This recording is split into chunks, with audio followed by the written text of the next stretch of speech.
అనుదినమన్న శ్రోతలకు మన ప్రభువును రక్షకుడై ఉన్న యేసుక్రీస్తు యొక్క సరిసాటి లేని మహా గొప్ప పరిశుద్ధమైన నామమునందు శుభములు. నేడు 2024 సంవత్సరము జూలై మాసము 12వ తారీఖు శుక్రవారం నాటి ధ్యానాంశము.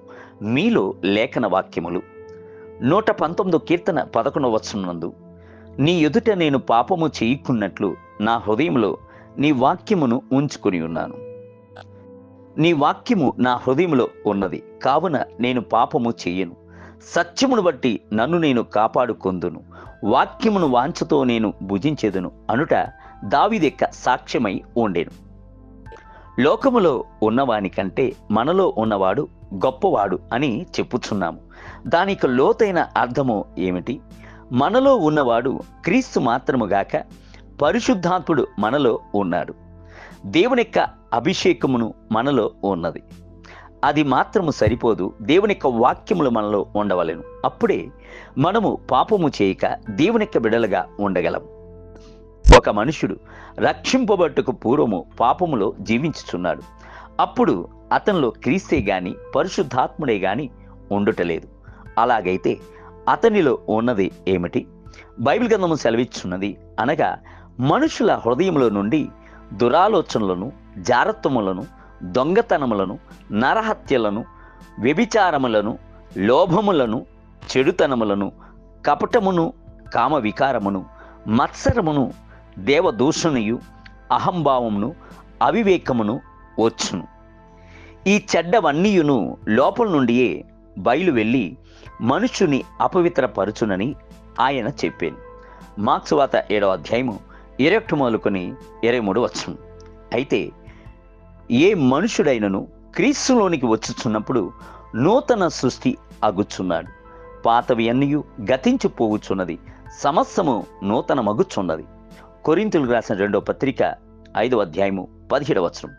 అయినను విశ్వాసులు అందరూ చెయ్యవలసిన ఒక ప్రాముఖ్యమైన అంశము కలదు. అది అంతరంగమును దేవుని వాక్యము చేత నింపవలసిందై ఉండును.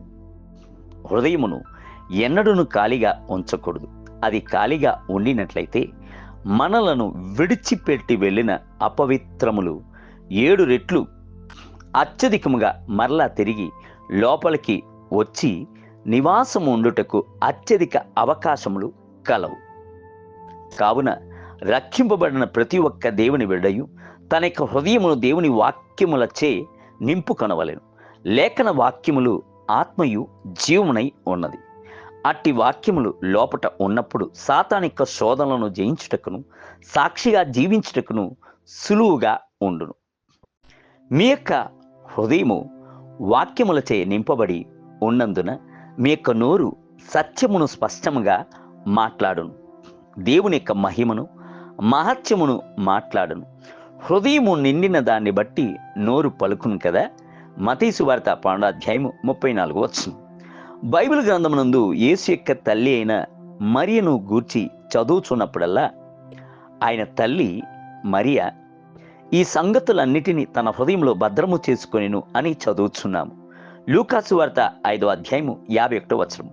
దేవుని బిడ్డలారా, లేఖన వాక్యమునకు మీరు ప్రాముఖ్యతను ఇచ్చినట్లయితే మీరు తోకగా ఉండక తలగా ఉందురు, క్రింది వారిగా ఉండక పైవారిగా ఉందురు. మీరు చెయ్యుచున్నదన్నీయు సఫలమగును. క్రీస్తు కూడాను పరిశుద్ధాత్ముడును లేఖన వాక్యములు మీలో ఎల్లప్పుడూ నివసించునుగాక.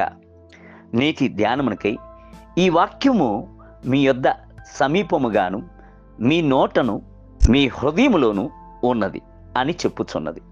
అట్టి వాక్యము అది మేము ప్రకటించు విశ్వాస వాక్యమే.